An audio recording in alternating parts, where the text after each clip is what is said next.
Si pensamos en la historia del cine, hay pocos nombres que evocan al mismo tiempo genialidad y caos, éxito monumental y un fracaso igual de espectacular. Hoy vamos a meternos de lleno en la carrera de una de esas leyendas, el audaz, el visionario y muchas veces el controvertido director Francis Ford Coppola. A ver, para que nos hagamos una idea de su talla, hay que entender que desde el principio a Coppola no lo comparaban con la gente de su generación.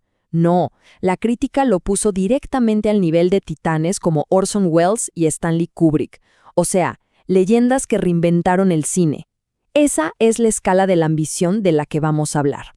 Y claro, para entender esa ambición, primero hay que viajar a su contexto. La era del nuevo Hollywood. Fue una época de revolución total, donde una nueva generación de cineastas, los famosos movie brats, llegó para romper las reglas y cambiar la industria para siempre. Coppola no empezó en la cima, ni mucho menos. Tenía unas ganas locas de ponerse detrás de una cámara y estaba dispuesto a lo que fuera para lograrlo. Agarró trabajos en películas de explotación, de esas de bajo presupuesto. Y claro, sus compañeros lo criticaron, lo llamaron vendido, pero para él, la lógica era simple. Era la única forma que tenía de filmar.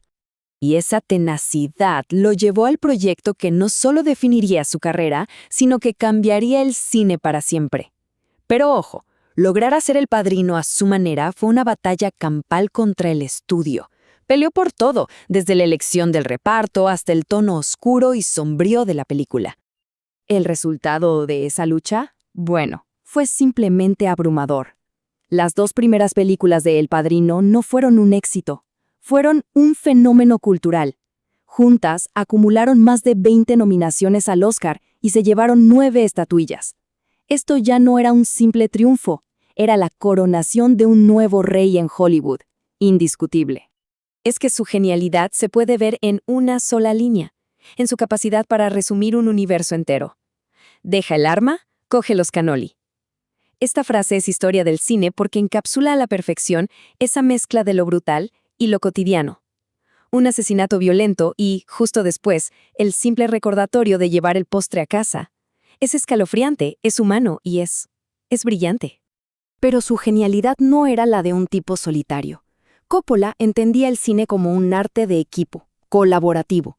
Se rodeaba de gente talentosísima, como el legendario editor Walter Murch, a quien le daba total libertad para que probara ideas, incluso las más excéntricas, llevando el material a lugares que nadie esperaba. Así la historia se volvía más rica, más compleja y, cinematográficamente, mucho más audaz. Después de llegar a la cima del mundo, ¿qué sigue? Bueno, si eres Coppola, te embarcas en tu apuesta más peligrosa y demencial. Una película que casi lo destruye. Pasamos de su mayor éxito a su mayor y más loco riesgo. Hacer Apocalipsis Now fue literalmente una guerra. La producción fue tan caótica y peligrosa como el conflicto que estaba retratando.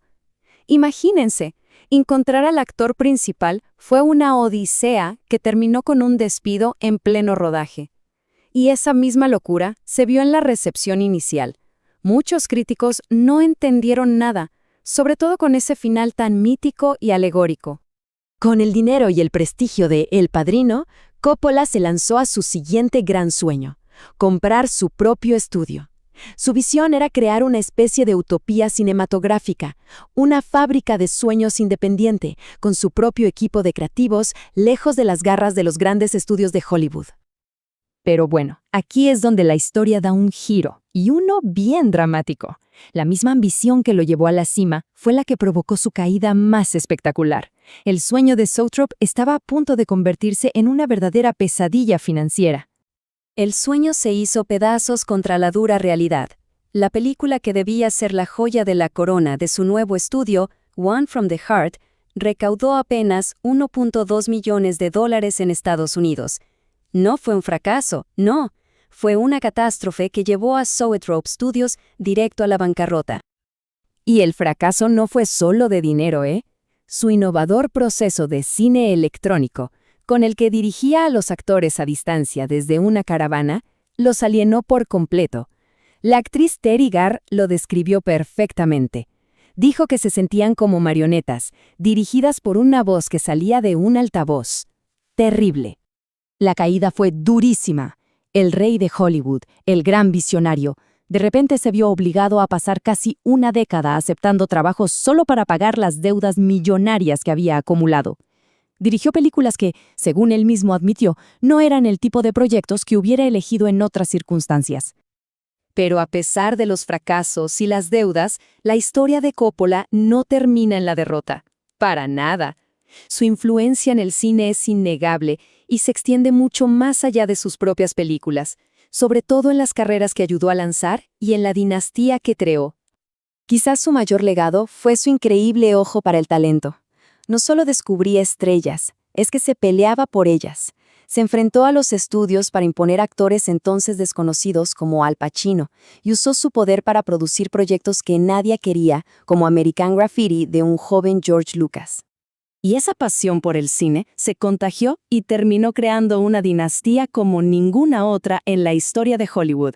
Su influencia no solo está en sus películas, sino en el ADN de la industria a través de su familia. Su hija, la aclamada directora Sofía Coppola, sus sobrinos Nicolas Cage y Jason Schwartzman, siguen dejando una marca imborrable. Y esta idea, la verdad, resume su viaje a la perfección. A pesar de todo, de los fracasos y las deudas, Coppola nunca dejó de soñar, nunca dejó de buscar nuevas formas de contar historias. Su búsqueda artística ha sido incansable, demostrando que los grandes sueños, al final, nunca mueren. Solo esperan el momento para que alguien los atrape. Y así cerramos este recorrido, con una pregunta que, creo, resume la esencia de la carrera de Francis Ford Coppola. Una vida de riesgos gigantes y recompensas épicas que nos hace pensar, ¿cuáles son los límites, los sacrificios y el verdadero costo de perseguir una visión sin concesiones?